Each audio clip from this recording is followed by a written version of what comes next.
How often have we heard that there is a consensus in the scientific community about global warming? We hear a 97% figure, and then we hear lots of counterclaims that there is no such thing as a consensus on this issue.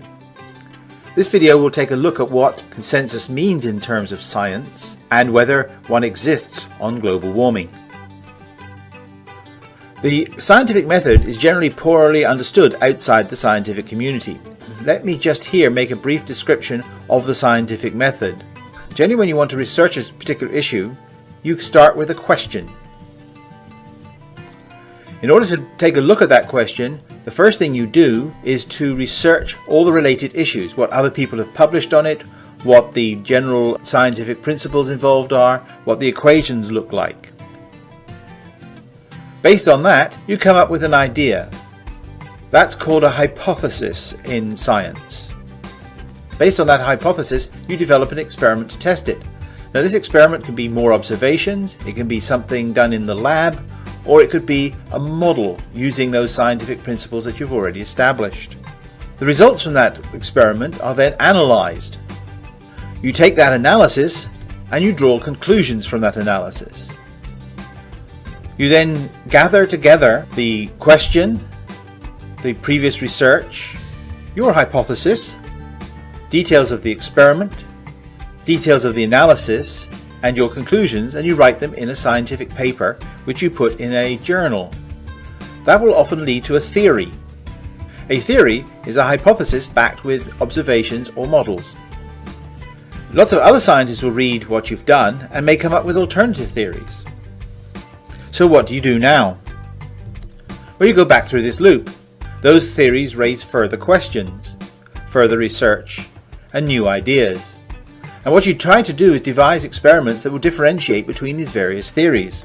You go around this loop enough times that you eliminate all but one of the theories. That's when you reach consensus.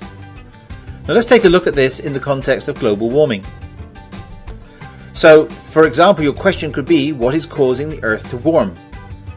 You would then research the Earth's atmosphere, the solar output, changes in the Earth's orbit, changes in the Earth's albedo, and any other factors that you think are appropriate. And say the concept you come up with is that it is basically man-made. So then you would devise a number of experiments to test that. For example, you might take a lot of different observations at different wavelengths over a long period to see how and why the Earth is warming.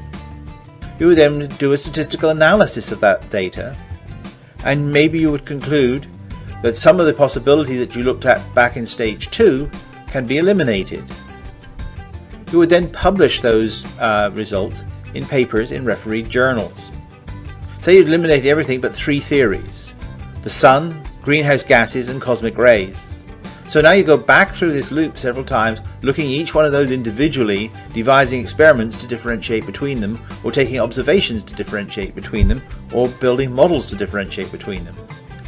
And when you've gone round enough times, as we have done in climatology, you can eliminate some of those possibilities. In fact, you can eliminate all but greenhouse gases. But then you also find that they're not quite right just by themselves. And the consensus opinion comes in that it's greenhouse gases and aerosols combined that create the global warming that has been observed. You've now reached consensus. A second scientific principle that we should look at is that no scientific theory can be proven. Thus, consensus is not reached by a vote. It is achieved when there are no more viable alternative theories left standing, and we can find no fundamental observations that contradict the theory. But the reason why a scientific theory cannot be proven is there's always a possibility that a better theory will come along which will explain the data better than the current theory.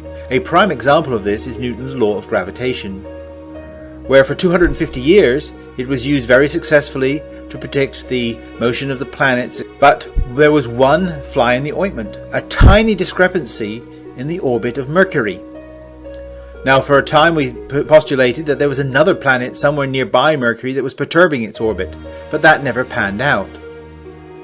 It wasn't until Einstein came along with his theory of general relativity that indicated that objects moving in a strong gravitational field, or very fast, would not quite obey Newton's laws. Now, that doesn't mean that Newton's laws were incorrect, they just weren't complete, and Einstein completed them. Now there's a possibility that Einstein's rules are not quite complete either, and somebody will come along subsequently and change them. Consensus does not require unanimous approval. There'll always be some stick in the muds that stick to the old theories or are upset that their particular idea was not accepted. It does not require the acceptance of those who are not qualified to judge, either the data, the analysis, or the scientific principles involved. It does not require the approval of the media either. And where you see discrepancy between the scientific experts and the media, it generally means the media are misinformed. Consensus is reached when the scientific evidence is overwhelming. Here are 15 reasons why one would believe the Earth is warming. Now if you look at them, only 5 of them involve the use of thermometers. And you can nitpick the details of any one of these and say that that disproves global warming. However, when you take them in their entirety, the evidence here is overwhelming. We often hear that 97% of climate scientists agree with the anthropogenic global warming theory. Where does this number come from? It comes from 3 different studies. One was done in 2004 that looked at the results from 924 climate papers and found that all of them agreed with the anthropogenic global warming theory, and none of them provided any observations that disagreed with that theory. Another study in 2009 found that 97% of climate scientists agreed that the Earth was warming and it was largely human caused. The most comprehensive study was done by Cook in 2013, which found 97% of 10,000 papers agreed with the anthropogenic global warming theory. And it wasn't just that, 97% agreed, 2% weren't sure, and only 1% disagreed. So this 97% figure is not a measure of a vote, but a measure of how comprehensive and how overwhelming the evidence for anthropogenic global warming is. It is about at this stage that the detractors of the anthropogenic global warming theory bring up the Oregon Petition, or as it is now known, the Petition Project. This is where 31,487 scientists signed a petition denying that global warming is happening. However, when you look at the percentage of eligible scientists to sign this petition, that represents 0.03%. They claim that 9,029 of them had PhDs, which represents 0.05% of the eligible PhDs in the country. And they claim a whole 39 climate scientists signed that, which would represent about 0.02% of the climate scientists. However, there are a few little problems with the petition project. This is a copy of the form you had to fill out. If you actually read the petition itself, it doesn't actually say the planet isn't warming. It says merely that it won't be catastrophically warming, and catastrophically is not defined. Also, the qualifications of the signatories are done on an honour basis. You can fill in any box you like. And there are no checks on ID, field of study or speciality. This is shown by the fact there were a lot of bogus names in the list of signers. There were cartoon characters, film stars, and a lot of dead people. In fact, a colleague of mine at the University of Maryland, much to his great annoyance, found his name was on the list. He suspected that some of his graduate students had signed him up, but all attempts to try to get them to take his name off the list were rejected. His name is still there. I checked. This petition has been debunked by so many people in so many different ways, it's hardly worth flogging a dead horse. But let's go over a couple of the main problems with it.